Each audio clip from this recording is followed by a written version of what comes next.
Good evening. In accordance with Government Code Section 551, I will now call this meeting to order of the School Health Advisory Council to order at 4:30 p.m. on Monday, February 6, 2023. I would like to thank you all for being here in attendance and also for participating on this committee. You all should have an agenda that you picked up as you came in. If you did not pick it up, there's an opportunity to sign in and also grab an agenda through those far back doors. The first item on the agenda is that we have to approve the minutes from the previous two meetings. I will bring up the website to allow us to view those minutes briefly.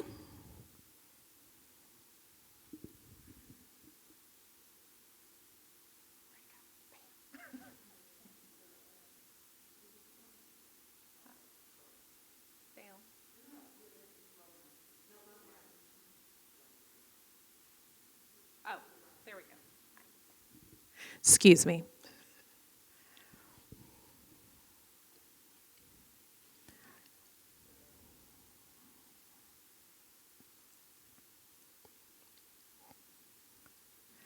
If you guys would like to briefly review the minutes from the first meeting.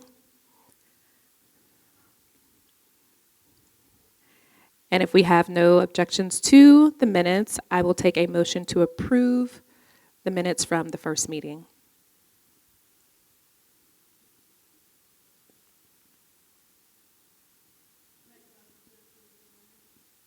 Do I have a second?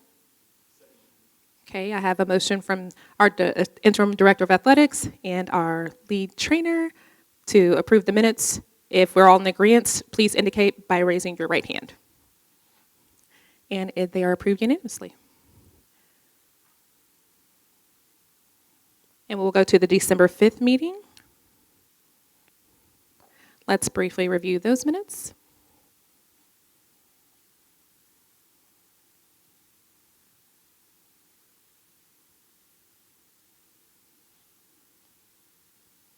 Do I have a motion to approve the December 5th minutes? Okay, we have one motion to approve. Do I have a second? Second. Bless you. Second.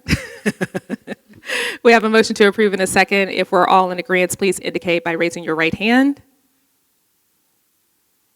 Mr. Moore, do you agree? Oh, okay. Perfect. Thank you. Okay, it passes unanimously. Thank you so much for, I'm sorry. Okay, sorry guys. It's been a lot of icy days and snow days and breaks, forgive me. So as far as the introduction to the members of the committee, I'm Letitia Griffin. I'm your chairman for our SHAC committee. It's nice to meet you all. I'm Alex Hawkins, head athletic trainer, sports medicine director for Duncanville ISD. I'm Patrice Milton, a parent volunteer. I'm Sarah Hill, counselor at Central. Tracy Markham, Director of Nutrition. Mighty Samata, presenter, Chief of Operations. Shayla Pratt, Director of Counseling. Pamela Brown, Chief of Student Services and Campus Support. Mitchell Lambert, Chief of Police. Maylene Grant, Director of Nursing. Kenya Larkin-Landers, Interim Director of Athletics. Thank you guys so much for all your introductions. At this time, we'll go ahead and proceed through the agenda by inviting to the podium our Director of Counseling, Ms. Shayla Pratt, and she will go over mental health, supports, and character education. Thank you. Alrighty, so for our mental health supports and character education in the district, we have several. I want to start with our student support counselors. We have 5 in the district, and they serve 3 to 4 campuses each, and they are shown here. So our support counselors work specifically with our students to provide emotional support and mental health support, as well as working with our staff to provide training. Their primary responsibilities are individual counseling, group counseling, staff development, and responsive services. And those responsive services are CPS referrals, putting in CPS referrals, or completing suicide risk assessments with students, referring students to outside counseling agencies, things that our campus counselors do, but they are additional support.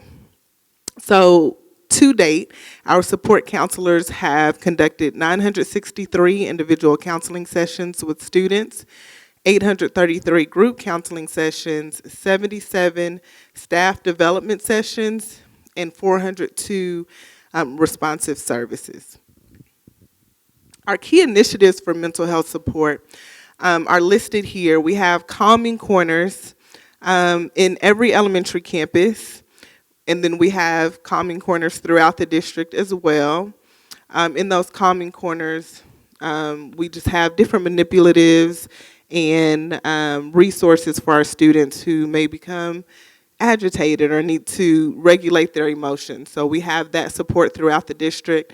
We use an SEL curriculum called Second Step in our K through 8 campuses. And then we have 3 campuses that use the Leader in Me curriculum, which has an SEL component built in. We have virtual calming rooms online that our campuses use often, our teachers use. If you click on a virtual calming room, if you go to our department website and click on a virtual calming room, you can see and hear sounds of the ocean and see pictures of the ocean and things like that. So our teachers use them in the classrooms for downtime and just to help students, again, regulate their emotions. And it's another mental health support. We implement an SEL survey twice a year, and we are surveying our students on their social emotional learning, specifically in the areas of self-efficacy, how confident our students feel about their abilities and their ability to succeed academically specifically, and also we survey them on their emotion regulation skills, and our counselors work with them to improve those skills throughout the year. We also have weekly initiatives. Say Hello is an initiative in which our counselors just run a campaign throughout the school to ensure that no student is left alone or sitting alone in the cafeteria. Really an initiative for students to meet each other and become friends, and just an inclusive initiative. We also have Kindness Week, which is coming up next week, which is kind of the same as Say Hello, but we want to emphasize the need to be kind. And so Kindness Week, again, is next week. And I think our theme for this year is Kindness Begins With Me. So that's another one of our weekly initiatives. And then we have referrals to outside counseling agencies. Our largest partner is Hamilton Counseling. So far, we've referred, I believe, over 100 students to Hamilton, and we have 56 who are using that support and going to regular counseling sessions. We also have school social workers. We have 2 in the district. Ms. Desson works with our pre-K through 6 campuses, and then Ms. Cole works with our middle schools, high schools, and our alternative schools. Our social workers provide support, basic needs to families. So we have a Panther Pantry and Clothing Closet that provides clothing, school supplies, and food to families. To date, we've served 272 people through the Panther Pantry and Clothing Closet.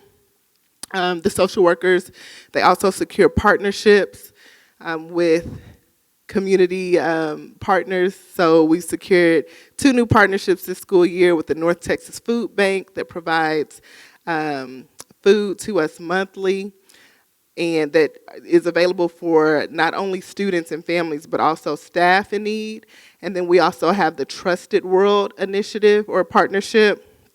And Trusted World is an organization that provides clothing, school supplies, hygiene items to families in need. Our social workers to date have had 579 contacts with students and parents that may not be attending school. They conduct home visits, and they also have done over 1,300 contacts to support students after a crisis. A crisis could be them getting kicked out of their home, there being a fire in their home, so they provide that immediate support for their basic needs. Here's some pictures of the Panther Pantry and Clothing Closet.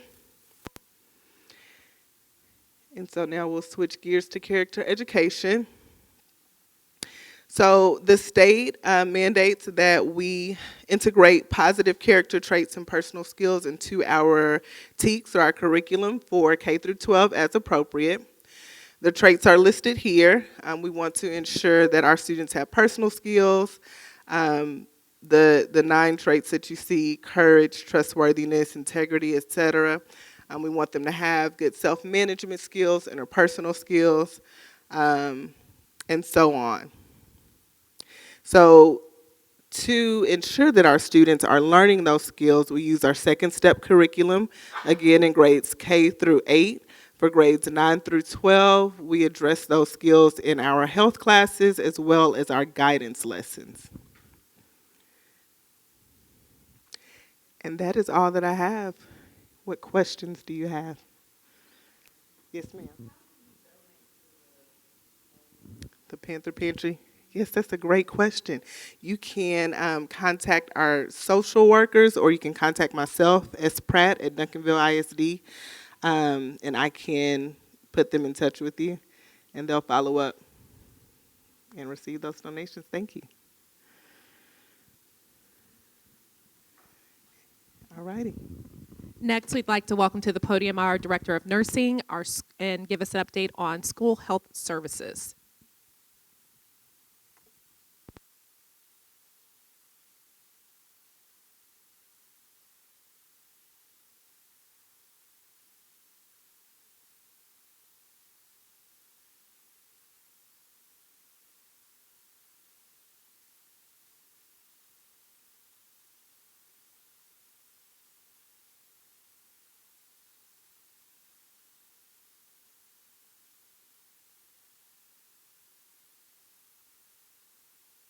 Good afternoon again.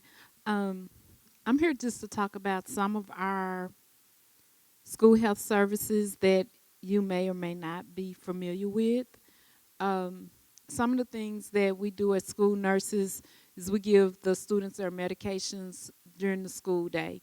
And those medications, we have a process. The parent bring in the medication, we have them to sign off an authorization form, and then their medication is administered. If a student just comes in and they say, I have a headache, can you give me some Tylenol? We are not able to do that. If the medication is not at school, then we're not able to administer that medication to them. Students who have asthma, especially those who have a chronic asthma problem, they have an asthma action plan. And usually we see a lot of asthma when the weather changes. Sometime when students are in athletics, right before they go to work out or to the games, they come in and see the nurse, and they're supposed to get their inhaler.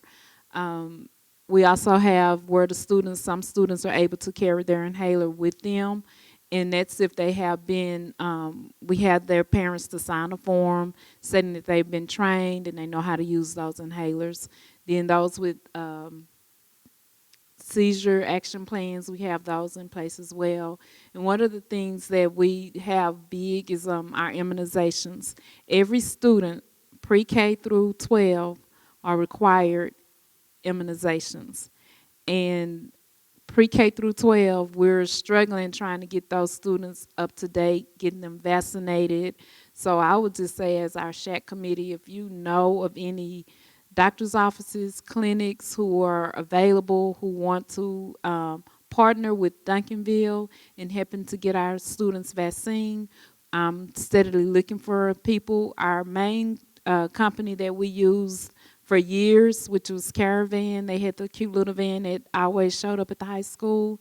Their funding ended in November. So that left us with trying to partnership with another organization, which I have someone, and we're just trying to go through the MOUs and get those requirements and see if they will agree with what we're saying we can do. So if you know of anyone who's willing to volunteer their time, their vaccines to our community, just reach out and let me know. And right now we're doing our flu surveillance. Each week I have to report to Dallas County how many students or staff that we have identified that has the flu or flu-like symptoms.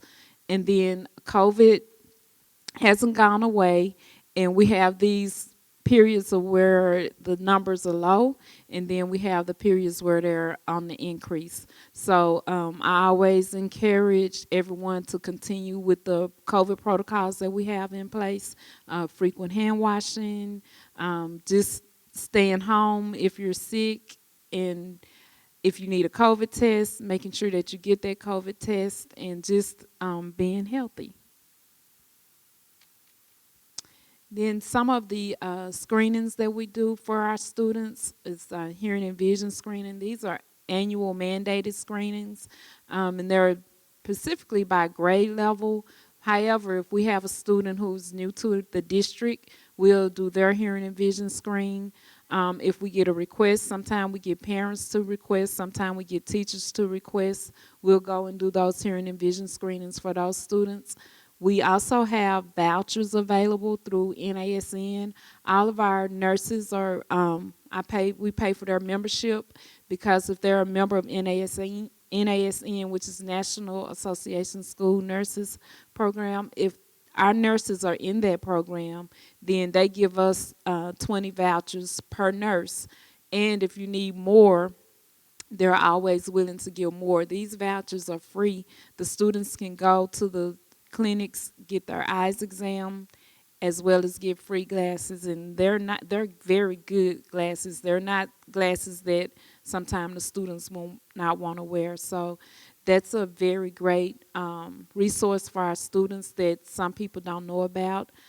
So I encourage every nurse to do the NASN membership and to apply for the vision vouchers.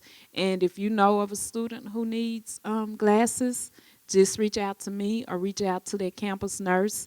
And if they don't have vouchers, then I usually also order vouchers to keep here at the plaza and give them out. So that's one of the things that we do, as well as we offer scoliosis screening, where we screen their spines. And a lot of times the nurses will use the coaches to help them, especially with the boys.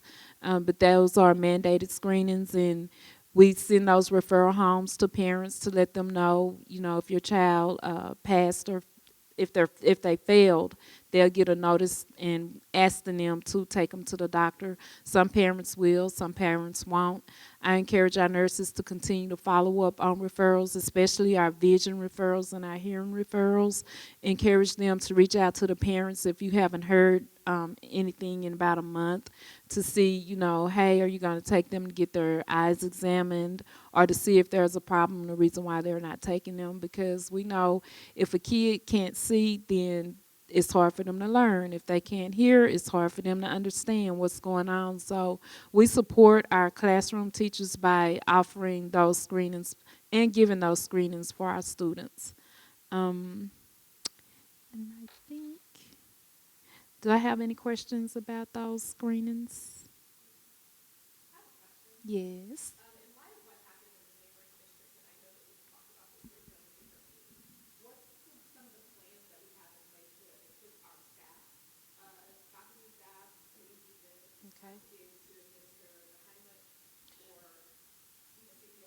So we offer CPR, and we have another class coming up February 21st.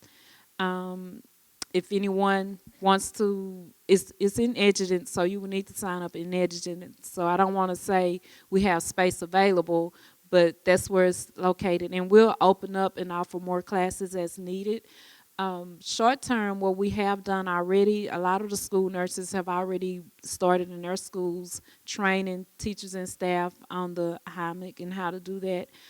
We also, long term, I'm trying to get approval for a vector video to go out for all the teachers to be able to view it. We had a meeting scheduled during one of our snow days, so I sent an email out this morning to say, hey, when are we going to reschedule that meeting? My goal is to see if we can get those are devices that can be put in the cafeterias. So my goal is to get those devices in all of our cafeterias to hopefully house them in a box, kind of like what we see our AEDs and the, there's another box in, but in a box so that everyone know where they are, and also to keep one in the nurse's office, and then in the common areas where in our teachers' lounges in case an adult, so we are being proactive in putting something in place so that everyone is comfortable. If someone is choking, they know what to do. Last month, we trained every bus driver in the district on CPR. So we are being proactive. We're trying to get people trained, and also I know that we're going to be training child nutrition. We just haven't got those dates yet. So that's what we have in place. Yeah. Thank you.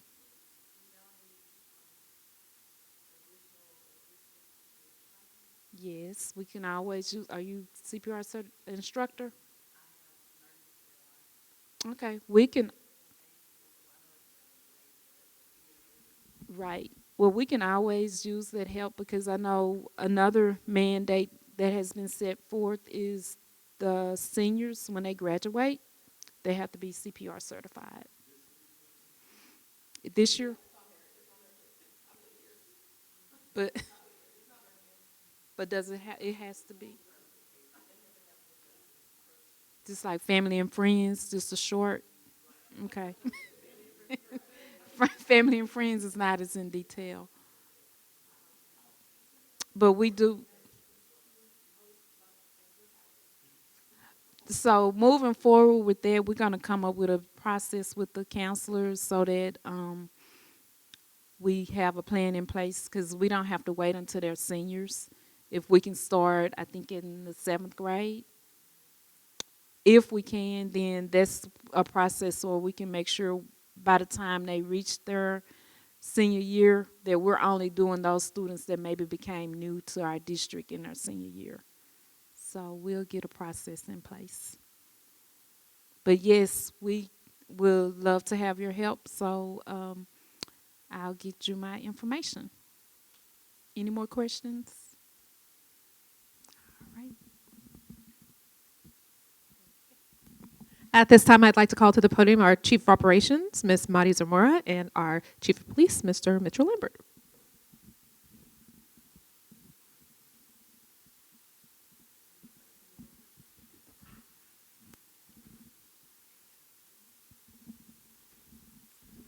Good evening. How's everybody doing? Everybody thawed out? That was nice, though, wasn't it? Thank you for the introduction. Mitchell Lambert, Chief of Police for Duncanville ISD Police Department. Miss Marty Zamora is going to be my partner tonight. She's Chief Operations. So I think this is a very important topic, mainly for when we're talking about the health portion of student body as well as staff is. Having peace of mind of security plays a huge role in your mental health, especially in the learning environment. How well will you sleep knowing there's no locks on your doors? Or make breakfast, or even have your day-to-day activities with your kids. Not having peace of mind plays a huge factor, especially in this time of age when we have so much violence going on. Being able to know that you can learn and teach in a safe environment, we know plays a key role when it comes to the mental health aspect of it, as well as the physical. Some of the things that we do that we started to do even before Uvalde is put in places for weekly door checks. We are not immune. Is that schools just leave doors open.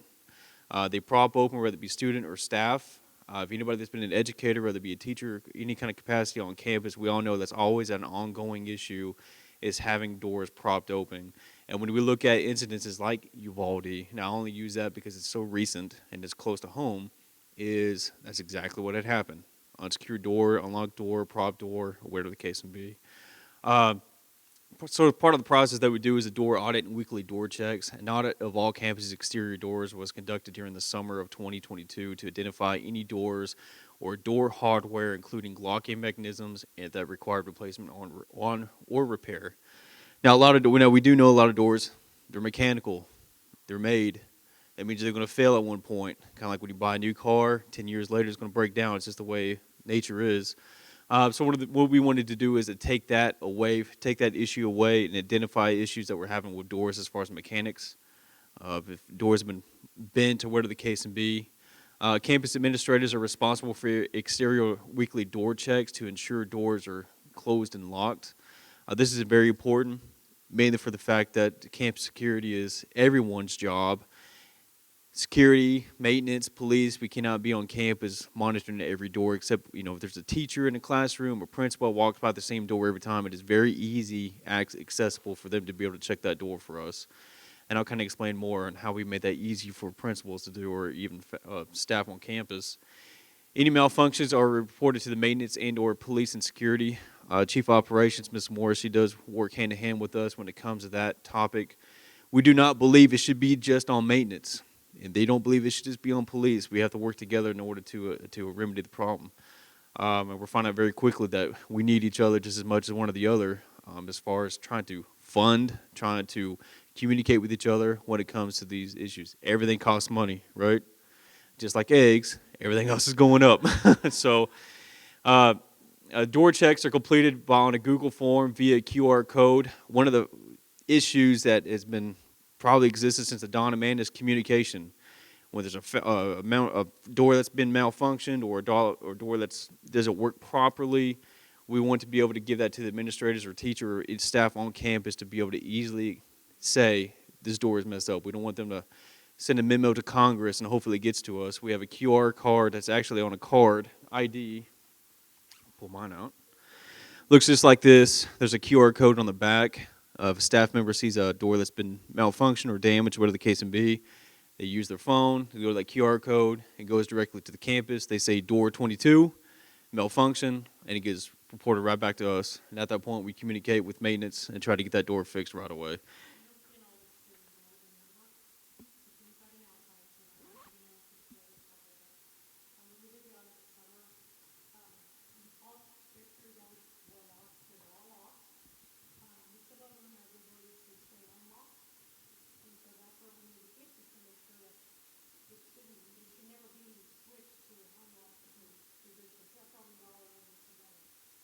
It is. Even with the door access, I know for the teachers and faculty, even the door access points right here, if you look at this door over here to technology, the card access, those fail almost every day.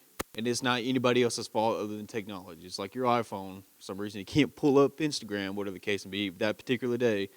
It's the same point. We actually have a position for the police department. He works on it from morning to night. He's working on those constantly, trying to get them up and running. Primary entrances and classroom doors. Just for general knowledge, I know this is common knowledge for staff members on campus. It should be common sense, but here we are. All exterior doors are closed and locked, and visitors can only enter through a facility through primary entrances. All classroom doors are locked. All classroom doors in portable or separate buildings are locked. Now, kind of going back into the visitors, we do have a process as far as check-in with visitors. We're trying to keep up with the times and advance that technology for communication. There's technologies out there, exclusively with Raptor. Anybody familiar with Raptor?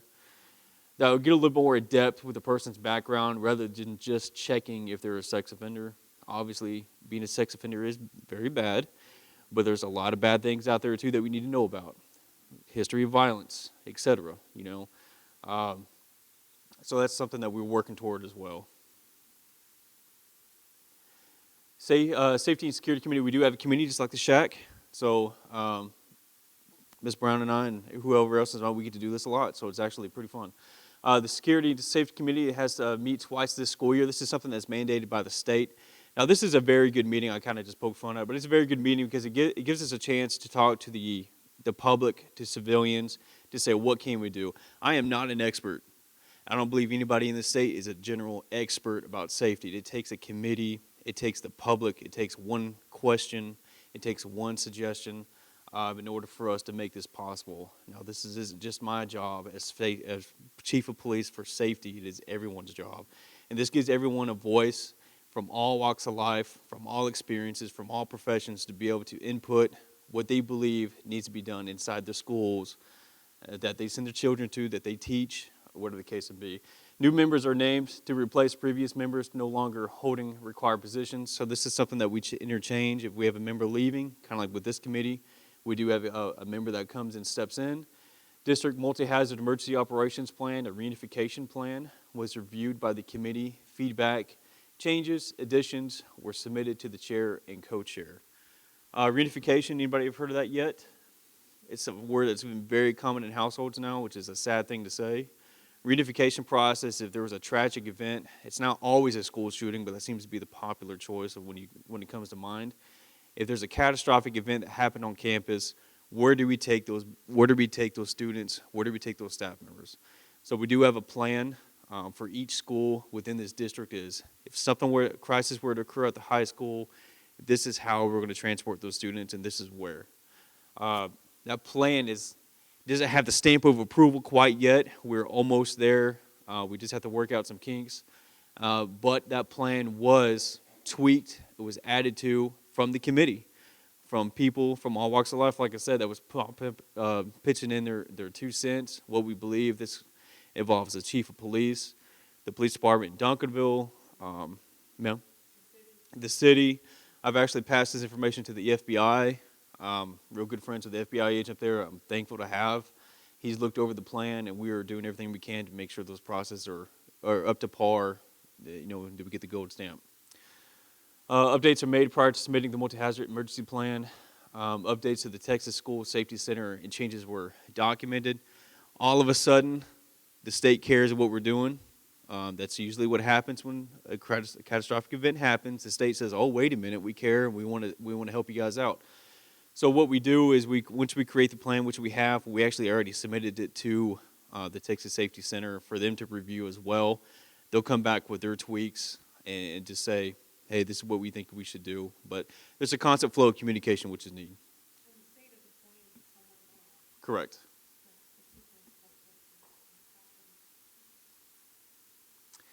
The silent panic alert technology, this is a SPAT grant application that was submitted to TEA. This is a technology that we're looking into. Basically, it's be able to have technology for campus, staff members, principals, whatever the case may be, to have immediate response from emergency services. So this is something that I think is beneficial. It is. I think it's something that is needed. Now how we navigate that, we're still in that process. We still have a lot of work to do as far as that, but this is something that's coming down the pipe, as if you would say.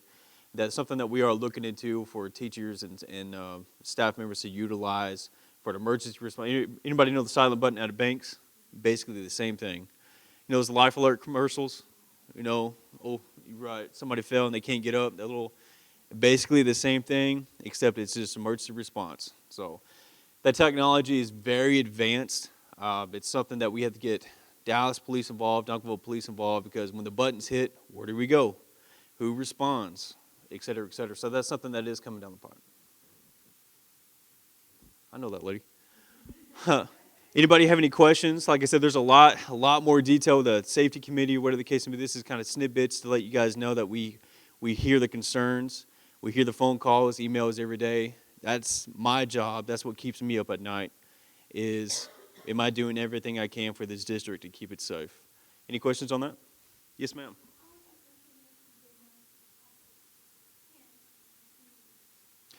Well, that's something that was discussed. Now, I will admit that not enough, right? Because there's a lot of concerned parents.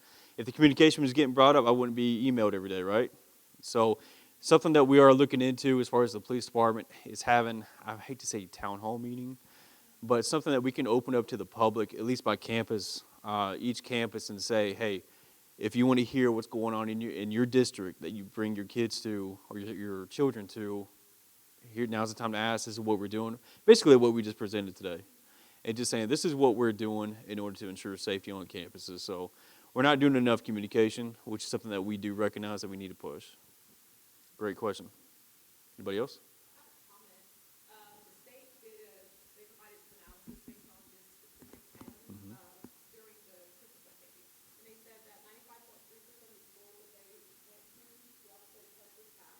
Right. Right.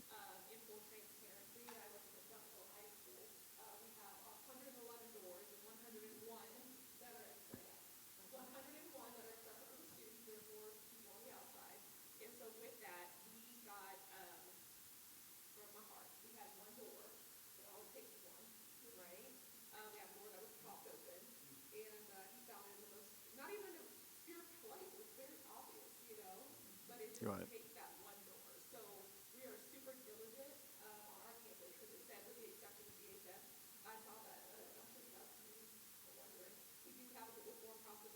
Mm-hmm.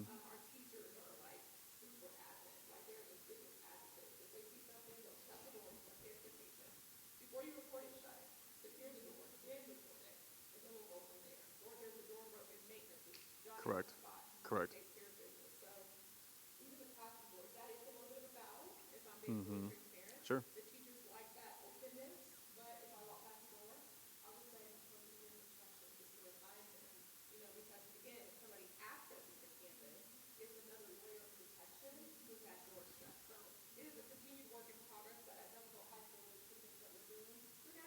Right.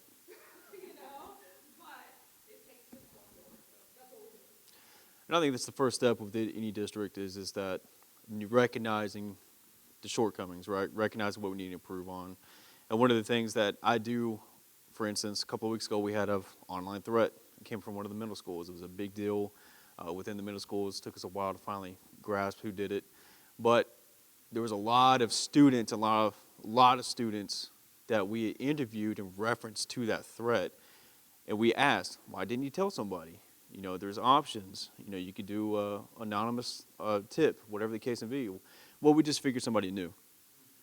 You know, and that's what we have to try to eliminate, is that if something's kind of like the airport, right? But for real this time, if you see something weird, say something. Don't assume that we know what we're doing. If you see a pencil lodged into a door, don't assume, well, Coach Landers probably did that because of something. No. I mean, nobody needs to do that. So report it. Let us know. But that's something that we recognize that we're trying to communicate to. Any other comments, questions? Hawkins, go get you round two, man. I know you're looking at the chicken over there. I got you. Thank y'all very much. Thank you, team. And our last presenter for tonight, Ms. Kenya Larkin-Landers, and she'll talk about the curriculum for human sexuality instruction. Oh, I'm sorry. Physical education. Okay, totally. She's not teaching that tonight, guys. She said, no, ma'am. But she's flexible, so if you need to, right? Oh, that is so funny. All right, good evening. I'm going to go over the physical education requirements. None of these have changed from TEA, but currently our requirements for pre-K through 5th is that all of the students must have vigorous activity of a minimum of 135 minutes during the week. So that can be split up multiple ways. Some kids go to PE every other day, some go every day. You can even include it in your recess time if that's a structured environment. Grades 6 through 8, they must have at least 4 semesters of physical education. And then once you get to the high school, you must earn 1 physical education credit. There are some substitutions that can count for your physical education credit. Athletics, obviously, JROTC, and then you can get into drill, marching band, cheerleading, and then also we have off-campus physical education programs. I'm not sure if our district participates in this, but I haven't been in districts before that had swimming, if you didn't have that as a part of your district, or if you had what's the shooting with the rifling, and so different physical education programs that are not offered by the ISD. One thing that we do have for a change for our district this year is for the fitness gram. Thank you, Jesus. So the fitness gram is a state law requirement that we must annually assess our students on where they are with their physical fitness. And this is through flexibility, this is through running, this is just through push-ups, sit-ups, multiple different assessments. So there's two different ways that we can report this information to TEA. The way that we had been reporting this information was through the Physical Fitness Assessment Initiative. This form was free. But with free, it comes a lot of headache. So we would, let me see, I'm gonna click on this template just to show y'all real quick. But we would basically get oh man, because I'm signed in as you. It's okay, it's not that. It's just mainly for information. So we would click on that template and then it would give you rows across the top. ID number, ethnicity, and so it would say, actually it would say black, white, Hispanic, Native American, and then you couldn't just select which one they were, you had to select which one they weren't. So then for the mile, it had to be like in a certain format. And then so obviously there's a lot of room for error, right? So the person that was inputting this information would have to go back and recalculate. It was just a nightmare. It was an absolute nightmare. So thankfully, we were able to purchase the fitness gram assessment from the Cooper Institute. And with this, each campus has their own license. So we will get with PEEMS. PEEMS would then upload every physical education roster. It's kept by class period, so they'll upload the rosters.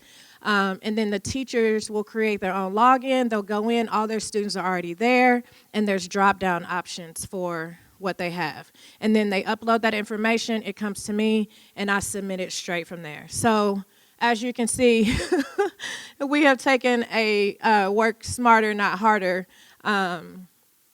process to this. So that's something that we're really excited about. So Fitnessgram 101 are videos that it gives our teachers information on how they would, none of this works if I'm not signed in. I need to embed that next time.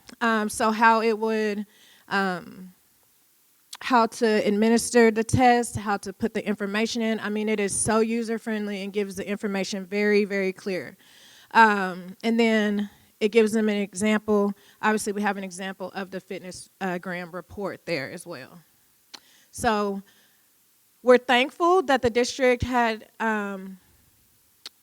allowed us to utilize the monetary resources to purchase this because it is, all the physical education teachers are just so excited that we're getting the opportunity to do it this way again. I believe we did it this way a while ago, and for whatever reason it changed, but this is what we're doing now. One other thing that I wanted to let you guys know, that we are going back to our field day this year. We haven't had that since COVID.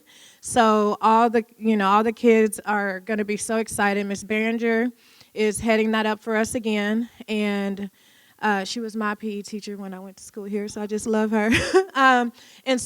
But we do have our coaches that are set to work this and be out with the kids, as well as some of our student athletes. So do you guys have any questions? Pretty clean and clear? All right, thank you. And our final presentation of the night, Ms. Brown, who will talk about the curriculum for human sexuality instruction.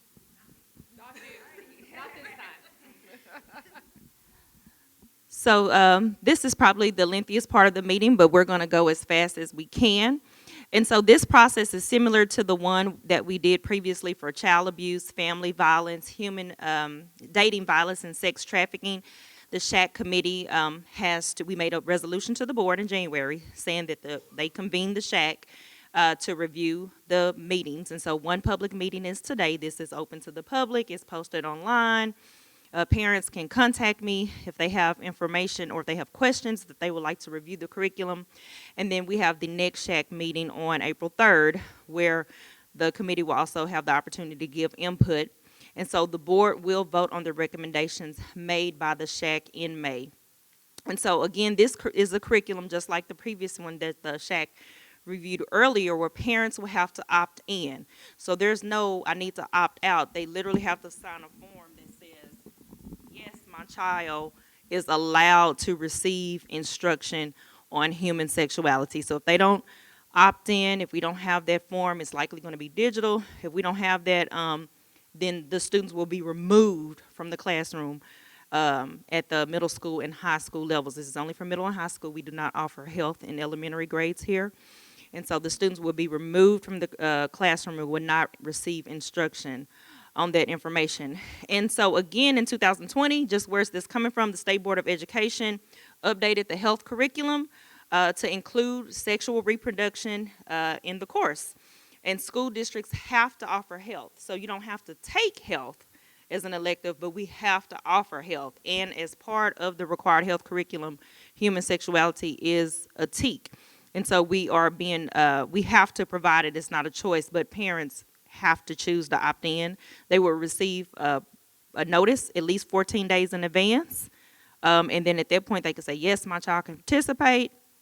And if we don't get that yes, then their child will automatically be removed from the classroom and would not receive instruction. And so the notice would give a description of what, the unit or the chapter is covering. And so they would have a heads notice for that heads up. So again, it's only offered for middle and high school students. We do not offer health here in Duncanville for elementary students. It's aligned to the TEKS. So this is coming straight from the state. So no teacher is making up what to teach. It's coming strictly from the state of Texas. And that consent, again, is the main piece that we want parents to know about. And so previously for the SHAC, we reviewed the Goodhart-Wilcox curriculum. This is the health textbook that has already been board approved, board adopted, their own campuses. But there are two parts to this textbook, and we have them on the tables, and we're going to switch in groups in a minute. But you have the main textbook, which is what the students will have. That's the hard copy. That's the heavy copy. And then you have the companion textbook. That is the workbook, that lighter copy. So that workbook would not be given to students if their parents have not opted in. And that workbook includes family violence, dating violence, things that we previously recommended to the board, and also human sexuality. So if a kid is taking health, they would not receive their companion text until their teacher confirmed that the parent did opt in. And so we're going to get ready to review those resources, but the district has already purchased this curriculum. It's already been board approved, and so that is what we're going to review at this time. We're not exploring purchasing another curriculum, but we do have to review it as a SHAC committee. So I just kind of wanted to talk about, I went through these books, and I really want you to take, so we have 7 minutes to review the middle school, and then another 7 minutes to review the high school curriculum, and then we're going to just kind of flip-flop switch tables. But I really want you to take a peek at these books and look at them. So they're getting into subjects that students need to know biologically. And so these are some of the topics at the middle school: beginning of life, adolescence, and puberty. I've highlighted the chapters 17, 18, 19, so you can go directly to those in the companion text. Sexual feeling and behavior, dating relationships, talks about pregnancy and prevention, teen pregnancy and parenthood. Texas is an abstinence-only education state. So when we're talking about prevention, Texas recommends abstinence, and that is the substance of our education. Some other things may come up, but the teachers will not be presenting instruction on all these, methods from, ways not to get pregnant, because our state, we're abstinence-only state. And so they may be talking about other resources in the nature of just providing instruction on human sexuality. So that's another concern that parents don't have to be worried about. Again, the topics for high school are listed. They break it down a little bit more: male reproductive system, female reproductive system, conception, pregnancy and birth, adolescence and puberty, teen pregnancy and parenthood, and practicing sexual abstinence. So I kind of highlighted those topics that are dealing just with the human sexuality. Some of those, they also in high school get down to, you see at the bottom, 23 common, they talk about sexually transmitted. It used to be STDs, now it's STIs is the new term. So they talk about sexually transmitted infections. They review topics, that some of us may not have been aware of until adulthood, HIV, preventing and treating STIs. So these are some of the things that are discussed in the health curriculum. And so we are you're already in groups. And so if you are at the tables with the blue books, that is the middle school curriculum. And so you can just kind of pass it around or share or get in groups, however you want to. And if you're at the tables with the white books, just kind of share it. Now remember, the companion text is the workbook. That's really where the information is as far as these chapters. And so we're going to have 7 minutes, and then we're going to flip-flop. We'll go from the high school to the middle school.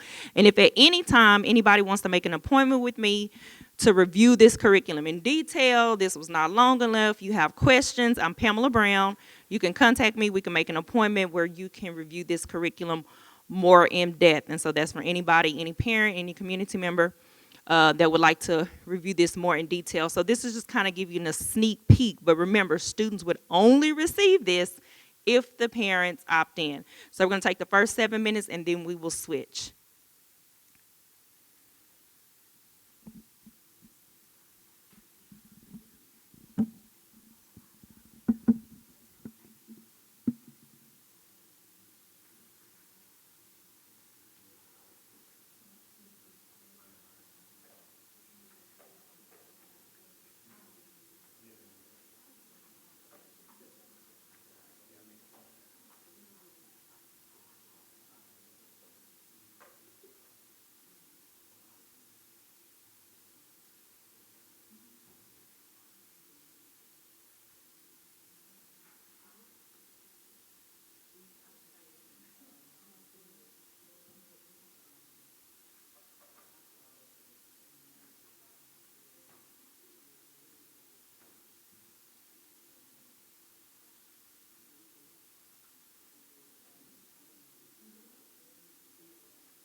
So that took about 5 minutes. I'm going to start the timer over again, and then we'll just take about 5 minutes to look at the different grade level.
So are there, wrapping this up, you had the opportunity to just kind of look at a little bit of the difference between middle and high school and, see some of the topics that they're discussing. And so are there any questions about the health curriculum that's being presented, or any feedback, comments, anything?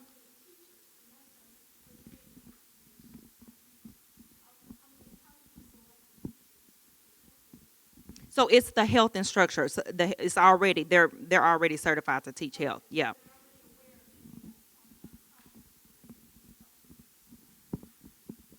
So they will be. So we have not. Of course, we just purchased.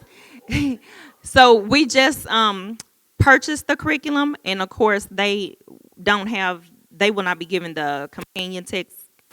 Not now, until we go through this approval process. But for the next school year, that will be, a conversation. Just making sure that they know. Parents have to opt in. I'm sure there'll be some guidance on if they have questions or are uncomfortable with presenting any topics. But right now, they won't be presenting on these topics, not at this moment. In fact, we just got the books before the holiday break, before the Christmas break. So, yeah, they're fresh in. But yes. And even though it presents information on that, it's still abstinence as the method. Yeah, if you kind of read through the literature, they're not kind of, with our state requirements. Gotcha. Okay. Okay. Yes. So my email address is here. The phone number to contact me is here if you have any questions. This wasn't long enough. You want to make another appointment. Before our next SHAC meeting, we will be making a decision to take this, recommend this for the school board so that they can make that decision for human sexuality in May. And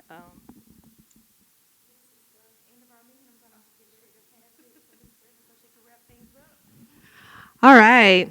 Do you guys have any questions about anything we discussed today? No?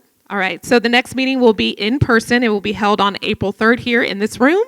And if there's no additional questions or anything else that you'd like to add to bring value to the meeting, we will adjourn at 5:34 p.m. Thank you.